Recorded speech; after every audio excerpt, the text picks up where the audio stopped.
Hey everyone, this is the second video of ethics series, and in this video we are going to discuss about three ethical issues. First, ethics of war, second, right to die with dignity, and the third is fraud in civil service examination. But before we start, I want to tell you what we will be studying in these ethical issues.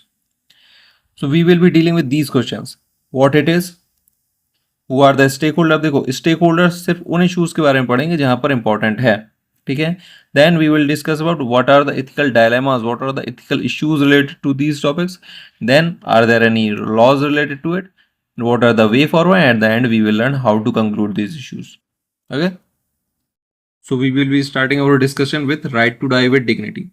And for those who have not seen the introduction video of this ethics series, let me tell you that and at least 25 to 30 ethical issues we are going to cover, and in every video we will be covering only 3 ethical issues. So on an average there are going to be at least 8 to 9 videos solely dedicated to these ethical issues. Okay, and after we have completed these ethical issues, then we will be diving deeper into the GS4 syllabus. Okay, so let's start with right to die with dignity. अब ये वाला topic important क्यों है? In recent time, there have been many development around this topic. Meanwhile, in France, lawmakers have approved a bill that allows adults suffering from unbearable and incurable illness to choose assisted dying. ठीक है? They have passed a bill that allow the patient to choose assisted dying. अब assisted dying में क्या होता है? Medical personnel assist a person to die. अब in India, अगर India का देखा जाए तो इंडिया में भी it is a matter of discussion. India में right to die with dignity का स्टेटस क्या है? 2011 में क्या हुआ था? 2011 में in Aruna Shanbaug case the supreme court allowed the passive euthanasia for the first time. ठीक है, और फिर उसके बाद 2018 में क्या हुआ? 2018 में common cause versus union of India case में supreme court ruled that right to life under article 21 of the constitution it also encompasses right to die with dignity.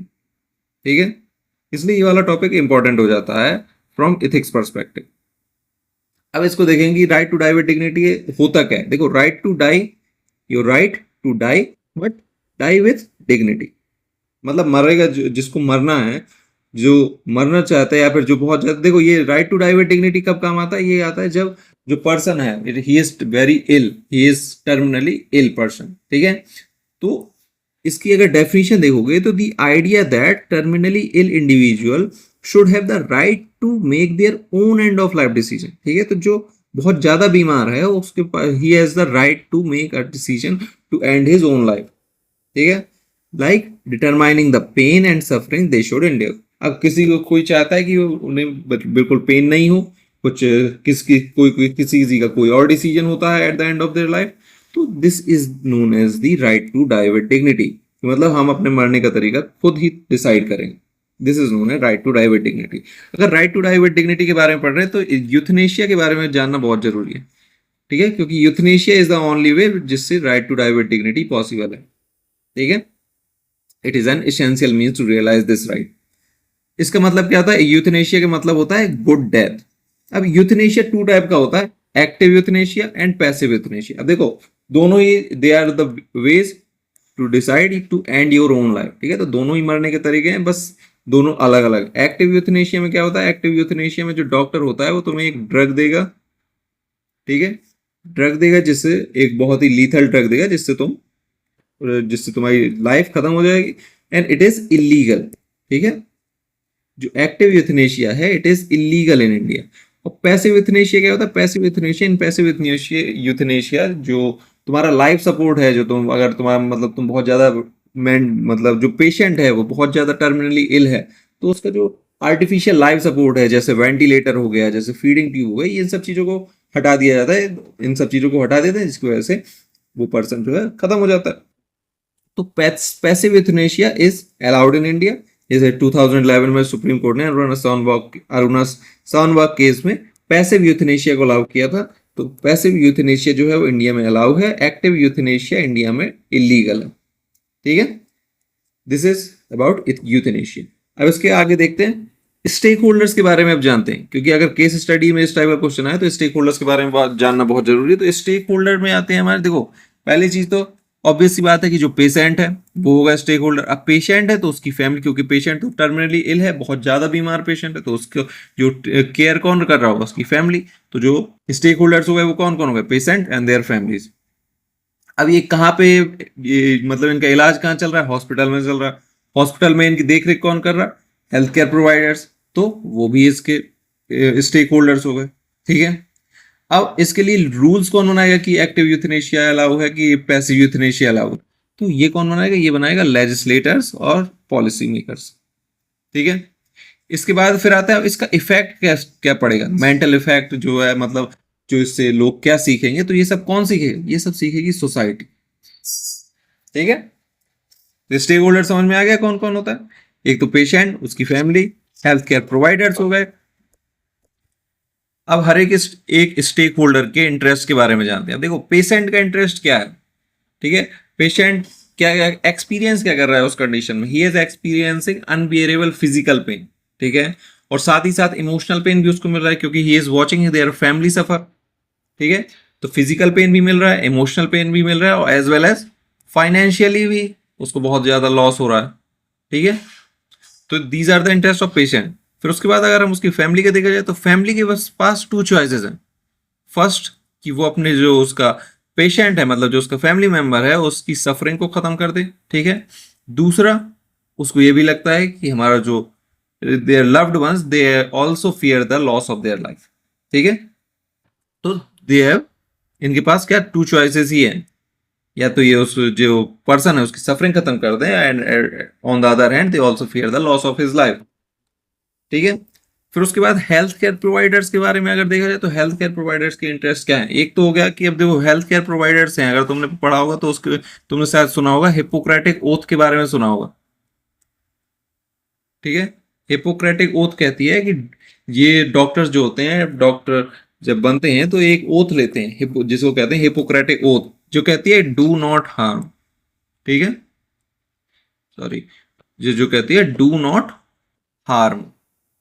ठीक है, तो they are bound by Hippocratic oath. अब वो देखो, they also want to elevate suffering of the patient, but they are bound by this Hippocratic oath, and they also face moral dilemmas about respecting patient autonomy, क्या patient की autonomy को respect करें या फिर उसकी लाइफ बचाएं। ठीक है, these are the interest of health care provider. फिर उसके बाद अगर हम देखें सोसाइटी का देखा जाए, तो सोसाइटी में देखो, हम इंडिया में रहते हैं, बाहर के बारे में हमें जानने की जरूरत नहीं, हम इंडिया में रहते हैं। इंडिया के अगर देखा जाए तो इंडिया की सोसाइटी लाइफ को क्या मानती है, the Indian society consider life as sacred. ठीक है, और जब सेक्रेड मानती है, and it also have the collective responsibility to protect its most vulnerable members. ठीक है, पर क्या होता है, जो मॉडर्न थॉट्स आ रहे हैं, जो मॉडर्न थॉट्स आ रहे हैं, they are challenging the traditional norms. ठीक है, this is the interest of society. उसके बाद फिर हम आते हैं लेजिस्लेटर एंड पॉलिसी मेकर। अब इनके इंटरेस्ट क्या है, इनका काम क्या है, they also want to protect the right of the patient.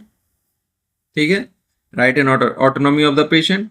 और उसके बाद ऑल्सो देयर, इनका एक काम और है कि उनको ये जो राइट बनाएंगे, अगर जैसे उन्होंने right to die with dignity बनाया, तो उसका मिसयूज भी इन्हें रोकना एक इनका काम है। ठीक है, their role is also to preventing potential for misuse of the right that they are allowing. ठीक है, या फिर जो भी पॉलिसी ये लोग बना रहे हैं। ठीक है, सब स्टेक होल्डर्स के इंटरेस्ट समझ में आए। अब इसके बाद देखते हैं कि इथिकल डायलेमास कौन कौन से हैं इस वाले इशू। ठीक है, right to die with dignity के बारे में जब पढ़ रहे हैं तो उसमें इथिकल डायलेमास कौन कौन से इन्वॉल्व हैं। अब देखो, फर्स्ट डायलेमा जो इन्वॉल्व है वो है quality of life. Quality of life से मतलब है कि मतलब जो पर्सन है वो किस टाइप की क्वालिटी चाहता है, उसकी लाइफ किस टाइप की होनी चाहिए। Does he want a life which is full of pain and suffering, और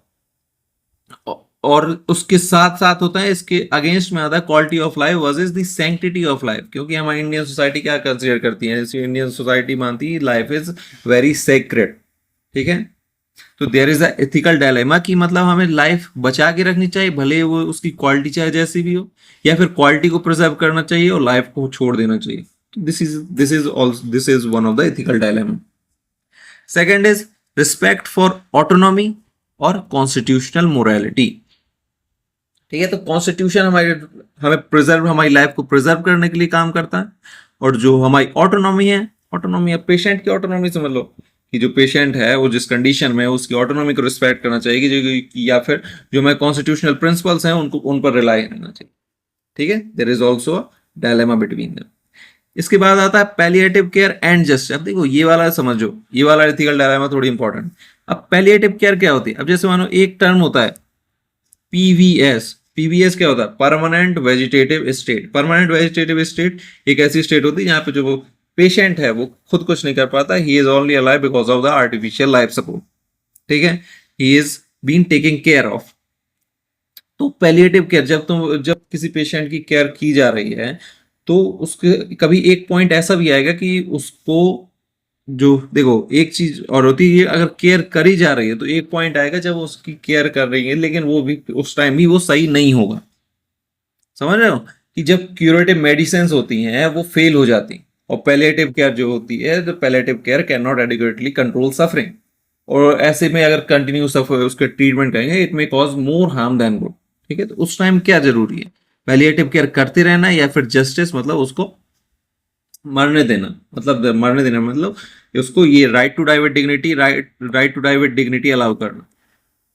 ठीक है, उसके बाद फिर हम आते हैं नॉन मेलिफिशेंस या फिर प्रिंसिपल ऑफ डबल इफेक्ट। यहाँ पे प्रिंसिपल ऑफ डबल इफेक्ट समझो।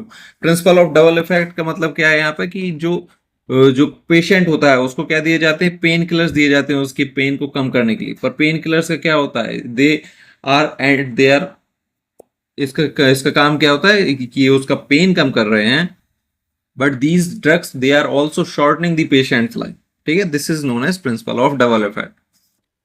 ठीक है, तो इथिकल डायलेमास हमने देख ली। Quality of life versus sanctity of life, palliative care versus justice, respect for autonomy of the patient versus the constitutional morality, and non-maleficence versus the principle of double effect। ठीक है, अब जैसे मानो question आया तुम्हारा GS4 में question आएगा कि ये right to die with dignity के फॉर एंड अगेंस्ट, उसको मतलब क्रिटिकली एनालाइज करो। क्रिटिकली एनालाइज में क्या करा जाता है? उसके फेवर्स और उसके अगेंस्ट में दोनों चीज लिखी जाती हैं कि for the motion, against the motion. अगर मानो डिबेट टाइप की करनी है तो ये दोनों चीज लिखी जाती है। अब अगर तुमने इथिकल डायलेमास पढ़ लिया तो तुमसे ये भी बन जाएंगे। क्यों? क्योंकि इथिकल डायलेमा क्या है? Quality of life versus sanctity of life. तो quality of life is in the favour and sanctity of life against में उसके। ठीक है, इसी तरह respect of autonomy is in favour of right to die with dignity, and constitution morality against में हो गया। Justice is in favour and palliative care is against में हो गया। ठीक है, कि पैलिएटिव केयर कब तक की जाए? क्या कभी कभी तो एक टाइम आएगा जब वो केयर किसी काम की नहीं रहेगी। ठीक है, उससे पेशेंट की जो कंडीशन है वो सुधरेगी ही नहीं, तो इट इज अगेंस्ट। फिर उसके बाद पोटेंशियल फॉर मिस यूज। अगर right to die with dignity allow कर दिया जाए तो क्या हो सकता है कि जैसे मानो जो कह सकते हैं एयर्स हैं, जो मतलब किसी प्रॉपर्टी के लेकर लड़ाई हो सकती है, प्रॉपर्टी के लिए लोग एक दूसरे की जान भी ले सकते हैं। जैसे मानो पेशेंट है, पेशेंट क्या हो गया? बहुत ज्यादा बीमार हो गया, तो जो फैमिली मेंबर्स हैं वो उसको क्या कर देंगे? Right to die with dignity के अंडर में उसको अलाउ कर देंगे पैसिव यूथनेशिया, और उसके क्या है? उसकी जो कंडीशन का है उसके कंडीशन को एडवांटेज ले लेंगे। तो there is also potential for misuse. And favour क्या है? There is the principle of double effect. ठीक है, क्योंकि वो पेन किलर्स तो लेता जा रहा है, पर पेन किलर लेने से क्या उसकी लाइफ वैसे ही शॉर्टन होती जा रही है। उसके बाद आते हैं कॉन्ट्रडिक्ट कांटियन फिलॉसफी। देखो कांटियन फिलॉसफी क्या कहती है? जो कांटियन फिलॉसफी है कि it says preserving life is our universal duty. ठीक है, तो कांटियन फिलॉसफी कहती है preserving life is our universal duty. तो ऐसे हम किसी को भी ऐसे मरने नहीं दे सकते। और फिर हिपोक्रेटिक ओथ हो गई। हिपोक्रेटिक ओथ भी कह सकते हैं, इसके अगेंस्ट में ही ले सकते हैं। अगेंस्ट में एक पॉइंट और ऐड कर सकते हैं, हिपोक्रेटिक ओथ। ठीक है, अब देखो वे फॉरवर्ड बनाने के लिए, देखो वे फॉरवर्ड का खुद यहीं से सोचो। ठीक है, वे फॉरवर्ड क्या है? वे फॉरवर्ड चीज क्या है? सोचने वाली चीज है। कैसे कर सकते हैं? देखो एक चीज तो ये हो सकती है कि यहाँ पे जैसे स्टेक होल्डर्स हैं, तो स्टेक होल्डर में लेजिस्लेटिव पॉलिसी में तो एक अच्छा सा कुछ इफेक्टिव रेगुलेशन बनाए जिससे मिस यूज भी ना हो पाए। ठीक है, और right to die with dignity को इफेक्टिवली रेगुलेट भी कर सकें। दूसरा क्या कर सकते हैं? इसका हम केयर एथिक्स अप्रोच अप्लाई कर सकते हैं। Apply care ethics approach specially किस केस में? जब माइनर्स हो या फिर मेंटली वल्नरेबल पेशेंट हो। तो इसमें अगर देखें तो एक तो हो गया हमारा ये प्रिवेंट मिस यूज। ठीक है, जो पॉलिसी मेकर्स हैं वो इस टाइप से लॉ को बनाए कि वो इफेक्टिवली रेगुलेट हो सके और उसका मिसयूज भी कम हो सके। और दूसरा केयर एथिक अप्रोच की जो माइनर और मेंटली वल्नरेबल पेशेंट है उसका कोई फायदा ना उठा पाए। उसके बाद फिर आते हैं हम इस्टेब्लिशिंग ए इंटरप्रेटिव डायलॉग, मतलब regular communication between patient and their families. ठीक है, तो पेशेंट की ओपिनियन को समझना टुवर्ड देयर लाइफ। अब मानो पेशेंट चाहता है कि वो इसे जिंदा रहे, लेकिन उसको हम right to die with dignity के अंडर में यूथनेशिया, पैसिव यूथनेशिया अलाउ कर दें, तो वो गलत होगा। इसलिए regular communication is also necessary. उसके बाद फिर हम आते हैं practice of euthanasia should be effectively regulated. वही चीज है कि prevent misuse and effectively regulated, चीज सेम है। ठीक है, तो this is our way forward on ensuring the right to die with dignity. अब अगर मानो क्वेश्चन आया तो उसको कंक्लूड कैसे करोगे? तो इसको कंक्लूड करने के लिए क्या होगा? कंक्लूड करने के लिए देखो कुछ एक पॉइंट मैंने जो लिखे हैं, इस पॉइंट को तुम यूज कर सकते हो। क्योंकि देखो हर बार जब भी कोई क्वेश्चन आएगा तो जरूरी नहीं है कि उसमें कोई सेम कंक्लूजन यूज हो सके, क्योंकि कंक्लूजन में क्या होगा, कंक्लूज उस हिसाब से किया जाता है जिस टाइप का क्वेश्चन हो। पर ये कुछ पॉइंट है जो मतलब हर कंक्लूजन में यूज हो सकते हैं। जैसे when pain becomes unbearable, the right to die with dignity deserves thoughtful consideration supporting by strong ethical guidelines and strict regulation to prevent misuse। ठीक है, तो ये पूरा एक ओवरऑल बैलेंस्ड अप्रोच है, इसको कहीं पर भी यूज कर सकते हो right to die with dignity का क्वेश्चन आता है। ठीक है, so this was all for right to die with dignity. Now we are going to discuss second issue of the day, that is frauds in civil services, civil service exams. ठीक है, civil service examination. तो आजकल क्या है, बहुत fraud हो रहा है सिविल सर्विस एग्जामिनेशन में, इसलिए ये वाला टॉपिक इंपॉर्टेंट हो जाता है GS4 के पर्सपेक्टिव से, खासकर यूपीएससी मेंस 2025 के लिए। ठीक है, तो फ्रॉड्स इन सिविल सर्विस के स्टेक होल्डर्स देखते हैं। इसकी डेफिनेशन जरूर, डेफिनेशन तो उसमें रिक्वायर भी नहीं है। स्टेक होल्डर्स देखते हैं, तो स्टेक होल्डर्स कौन कौन से होंगे? देखो जो एग्जाम दे रहा है वो तो देखो फ्रॉड हो रहा है कहाँ पे, सिविल सर्विस में हो रहा है। अब फ्रॉड में कौन फंस रहा है? फ्रॉड में फंस रहे हैं स्टूडेंट्स जो कि एग्जाम दे रहे हैं। अब सिविल सर्विस में जाए तो सिविल सर्विस के एग्जाम कौन करवा रहा है? अथॉरिटी हो गई। ठीक है, ये दोनों तो सीधे सीधे स्टेक होल्डर्स हो गए उसके। तो एक तो हो गई एस्पायरिंग सिविल सर्वेंट जो एग्जाम दे रहा है, रिक्रूटिंग एजेंसी जैसे कि हम इसमें ले सकते हैं यूपीएससी। ठीक है, यूपीएससी के पर्सपेक्टिव से पढ़ लेते हैं, तो रिक्रूटिंग एजेंसी कौन हो गई? यूपीएससी हो गई। अब इसमें कौन इन्वॉल्व है? गवर्नमेंट और पब्लिक, क्योंकि गवर्नमेंट एग्जाम जो पोस्ट हैं वो कौन प्रोवाइड कर रहा है? गवर्नमेंट प्रोवाइड कर रहा है। Rules and regulation, law and order कौन प्रोवाइड करता है? गवर्नमेंट प्रोवाइड कर रहा है। यहाँ पे क्या ब्रेक हो रहा है? यहाँ पे लॉ एंड ऑर्डर ब्रेक हो रहा है, इसलिए गवर्नमेंट इन्वॉल्व है, और पब्लिक एट लार्ज तो इसमें इन्वॉल्व होगी। ठीक है, तो these are the 4 stake holder. अब इन सबके इंटरेस्ट क्या क्या है? रिक्रूट जो एस्पायरिंग सिविल सर्वेंट्स हैं इनके इंटरेस्ट क्या है? They want fair and open competition. ठीक है, they want fair and open competition, and जब ये फ्रॉड्स होते हैं दे लूज देयर ट्रस्ट। सो जब ये एग्जाम्स में फ्रॉड्स होते हैं तो दे लूज देयर ट्रस्ट। फिर उसके बाद अगर हम रिक्रूटिंग एजेंसी का देखा जाए तो रिक्रूटिंग एजेंसी, अगर इन सब के इंटरेस्ट के बारे में बात की जाए तो जो एस्पायरिंग सिविल सर्वेंट्स हैं इनके इंटरेस्ट क्या होगा? What are their interest? Their interest is कि फेयर एंड ओपन एग्जाम होना चाहिए, और जो सिविल सर्विस के स्टैंडर्ड्स हैं वो इसमें बहुत ज़्यादा अच्छे से अप्लाई होना चाहिए। ये उनके इंटरेस्ट है, क्योंकि हम सिविल सर्विस के एग्जाम दे रहे हैं तो जो सिविल सर्विस जिस स्टैंडर्ड के लिए मानी जाती है उस स्टैंडर्ड से ये एग्जाम होने चाहिए। ठीक है, तो they are the interest of a civil servant. अब रिक्रूटिंग एजेंसी के इंटरेस्ट क्या है? रिक्रूटिंग एजेंसी देखो they are the receiver, public is the receiver. Recruiting agency and government they are the providers. तो रिक्रूटिंग एजेंसी के interest है कि वो फेयर एंड ओपन कंपटीशन करवाए। अगर वो नहीं करवाएगी तो their trust will be lost. ठीक है, जो पब्लिक का उन पर ट्रस्ट है that will be lost, and also they also have constitutional obligation to fair exam. ठीक है, अब अगर गवर्नमेंट का देखा जाए तो गवर्नमेंट का क्या है? फर्स्ट जो हमारी पब्लिक है इनका इस पे गवर्नमेंट पर ट्रस्ट है। ठीक है, their trust is reposed by the public. Increasing instance of dishonesty in public services, क्योंकि गवर्नमेंट में क्या, और जब फ्रॉड्स हो रहे हैं तो इट इज क्या, it is increasing instance of dishonesty in public service. और एट द एंड जब ये सब फ्रॉड्स होंगे तो it is detrimental to the growth of nation and society. ठीक है, अब पब्लिक के अगर इंटरेस्ट के बारे में एक बार देखा जाए तो पब्लिक क्या क्या चाहती है? They want transparency in the selection process, credible, the selection process should have to be credible and should have to be transparent, and they also have faith। किसमें faith है? they also have faith in meritocracy, अगर frauds होते रहेंगे तो this faith will be ruined, ठीक है, this faith will be destroyed. तो these are the interest of public. अब इसके बाद इथिकल इश्यूज देखे जाएं अगर कि कौन कौन से इथिकल इश्यूज इसमें इन्वॉल्व है, तो फर्स्ट इथिकल इशू जो इसमें सबसे इंपॉर्टेंट इन्वॉल्व है वो है डेट्रीमेंटल टू सोशल जस्टिस, ठीक है। अब जो फेक सर्टिफिकेट का यूज कर करके जो फ्रॉड्स होते हैं, जो फेक सर्टिफिकेट का यूज कर करके सिलेक्शन करवा दिए जाते हैं, उससे क्या होगा, जो पब्लिक के उसके ऊपर ट्रस्ट है वो डिस्ट्रॉय होगा। साथ ही साथ क्या, it also questions the validity and fairness of the actions taken by those civil servants. Okay, so it is detrimental to social justice. Second देखा जाए तो second is our administrative implication, क्योंकि जो कैंडिडेट्स आए हैं दे आर मोस्टली, क्योंकि उन्हें उतने अच्छे से पढ़ाई की नहीं है, they have come to the service through some fraud and they are unethical candidates and they are also incompatible candidates, ठीक है। और इट अगर इस टाइप से ही चलता रहा then it will lead to inefficient bureaucracy and it also violate code of conduct. समझ में आ रहा है कि एडमिनिस्ट्रेटिव इम्प्लीकेशंस क्या क्या होंगे। First, they are the candidates those are chosen, they are incompatible candidates, unethical candidates, as well as they will lead to inefficient bureaucracy because they violate the code of conduct of civil service, ठीक है।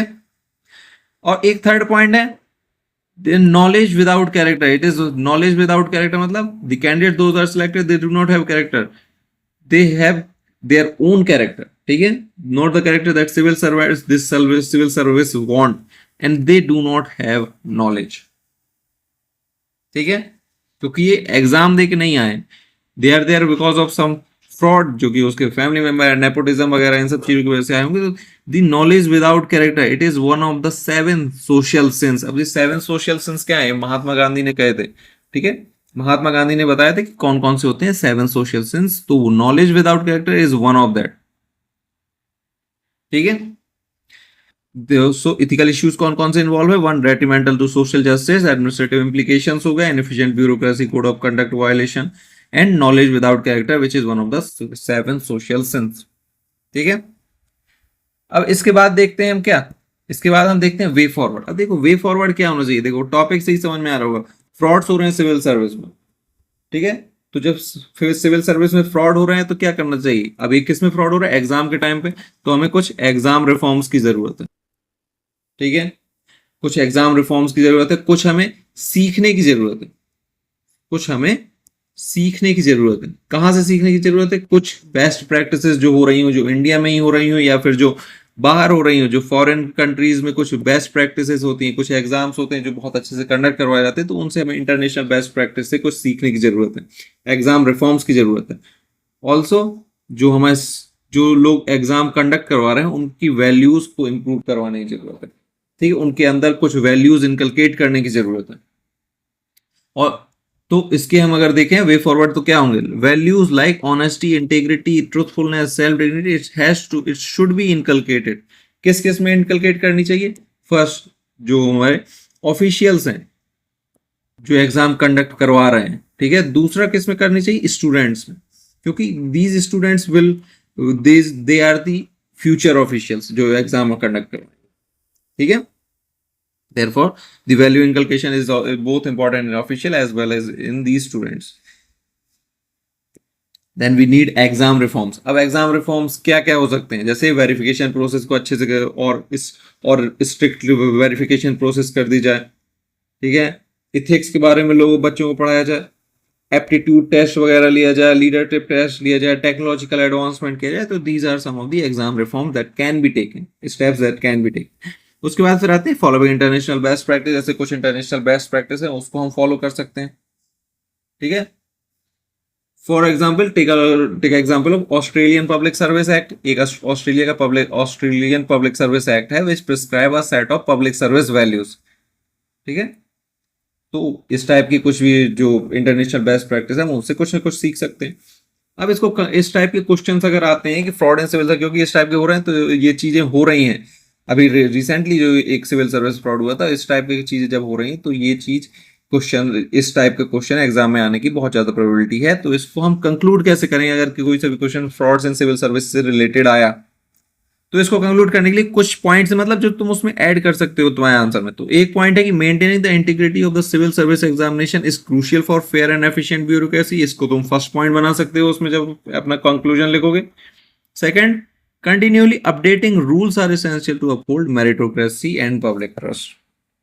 तो ये दो कुछ point हैं जो तुम उसमें ऐड कर सकते हो। अगर इसके लिए कोड देखना चाहो तो एक कोड उसमें सोफिशियस का देख सकते हो। वो उसने कहा था, I would prefer even to fail with honour than win by cheating. तो इस टाइप के कुछ भी कोड्स भी तुम उसमें याद कर सकते हो। Okay, so now we are done with two topics.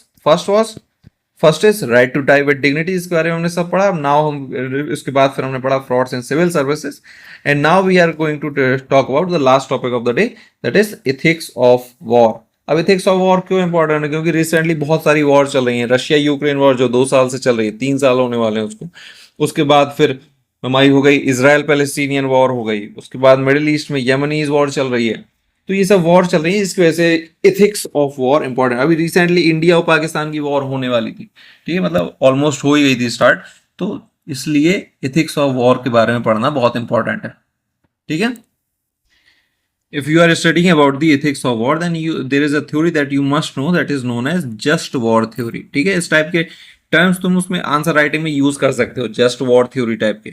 अब देखो जस्ट वॉर थ्योरी क्या होती है, देखो जैसे नाम से ही समझ में आ रहा है, जस्ट वॉर, ठीक है, मतलब एक ऐसी वॉर जो कि सही हो, जो कि जस्ट हो, that is ethical war, legitimate war. इस टाइप की वॉर किस टाइप की वॉर होती है? That is it is this is what just war theory tells us, ठीक है। It establishes several conditions that determine whether a war can be regarded as just, ethical और legitimate, ठीक है, समझ में आया? अब देखो अगर इसको सिंपल टर्म में देखा जाए तो कौन सी वॉर जस्ट कहलाएगी? क्या उसका जो लड़ाई लड़ने का जो कॉज था, क्या वो सही था? ठीक है, फर्स्ट थिंग कि कॉज सही था लड़ाई चालू करने का। दूसरा, उसको अच्छे से लड़ा जाए, मतलब सिविलियंस को हार्म ना हो। थर्ड क्या होगा, जब वॉर खत्म हो जाए तो उसके बाद पोस्ट वॉर रिकंस्ट्रक्शन हो गया, जिसकी वजह से पोस्ट वॉर रिकंस्ट्रक्शन चालू करना चाहिए ताकि जो पीस है वो लॉन्ग लास्टिंग हो सके। तो these are the few criteria just war theory puts, ठीक है। तो इस टाइप की टर्म्स आंसर राइटिंग में यूज करे जा सकते हैं, करे क्या जा सकते, करना ही चाहिए इस टाइप के terms, because using these terms it shows that you have a in depth knowledge about the topics.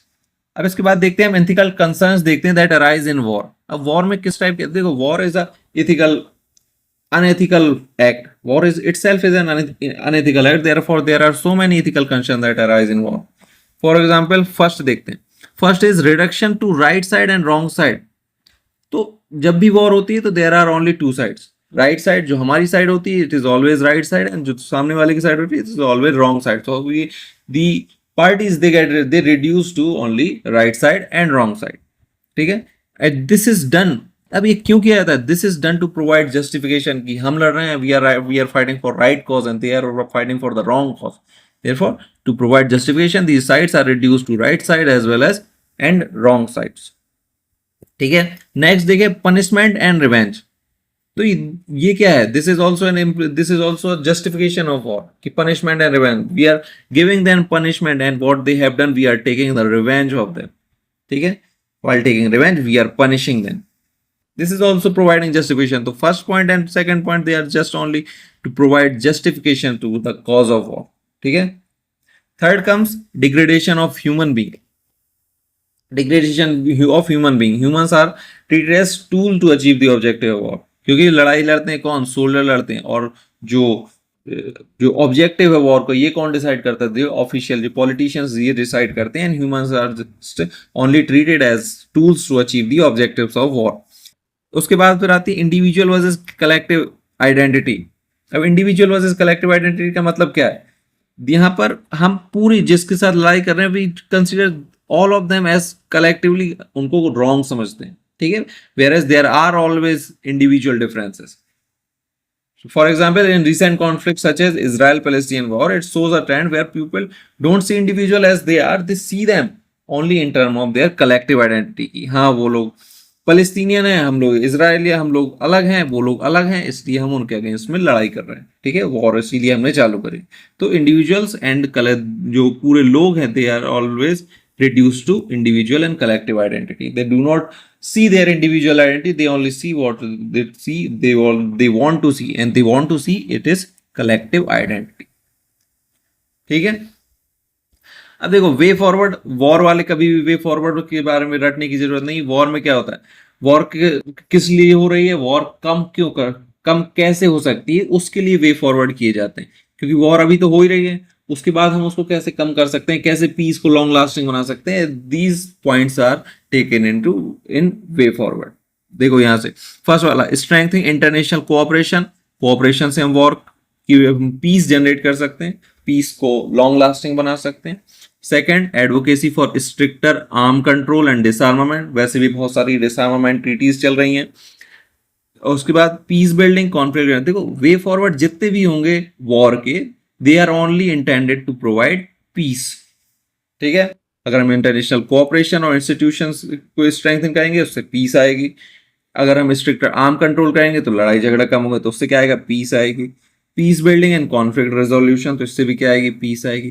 Code of conduct बना लेंगे स्टेट फॉर स्टेट मिलिट्री, इससे भी क्या एट द एंड क्या जनरेट होगी, this is only to secure peace, a long lasting peace. ठीक है. अब इसको कंक्लूड कैसे कर सकते हैं, अगर वॉर वाले क्वेश्चन आ रहे हैं तो उसको हम कंक्लूड कैसे कर सकते हैं. उसके कंक्लूड करने के लिए कुछ पॉइंट है जो उसमें ऐड कर सकते हो कंक्लूजन में. While war challenge the ethical boundaries, framework like just war theory offer necessary guidance. ठीक है. मतलब अगर लड़ाई करना भी है तो जस्ट वॉर थ्योरी जो है उसको फॉलो करो, तो फिर जो वॉर होगी that will provide necessary guidance. Just war theory will provide necessary guidance for your war. उसके बाद फिर आते हैं upholding human dignity, protecting civilian, prioritizing peaceful resolution. They must guide global action. Embedding ethics in warfare is not optional, it is essential. अब देखो ये वाला point हमेशा ऐड कर सकते हो, वॉर वाले क्वेश्चन में हमेशा ऐड कर सकते हो, no matter the situation, the circumstances the question is asking about. We can always use this point. Embedding ethics in warfare is not optional, but it is essential. ठीक है. Okay, so this was our ethics series second. ठीक है. तो ये हमारा ethics series का second वाला video था जिसमें हमने ethics of सबसे स्टार्ट किया हमने right to die with dignity, then we went to fraud in civil service examination, then at the end we discussed about ethics of war. अब इसके बाद ये तीनों टॉपिक हो गए. अब इसके बाद जो थर्ड वाला वीडियो आएगा उसमें we will be discussing 3 very important issues. First, जो कि बहुत ज्यादा पॉपुलर है इस time, obscenity on digital platform, then ethics of capital punishment, and at the end responsible capitalism. ठीक है. So just wait for the third part. It will be uploaded on the channel within few days. And okay, so this is it for this second video, and we will see each other on third video. Okay, you can subscribe to our channel and stay tuned. Thank you.